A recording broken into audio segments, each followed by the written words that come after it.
Chaturbhuj Jagannath कण्ठशोभितकौस्तभ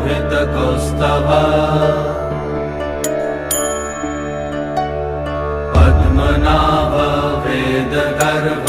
चन्द्रसूर्य विलकना Jagannath Loknath नीलाद्रीश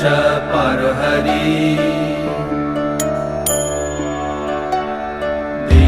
दीनबन्धुर्दया Sindhu Kripalu जनरक्षक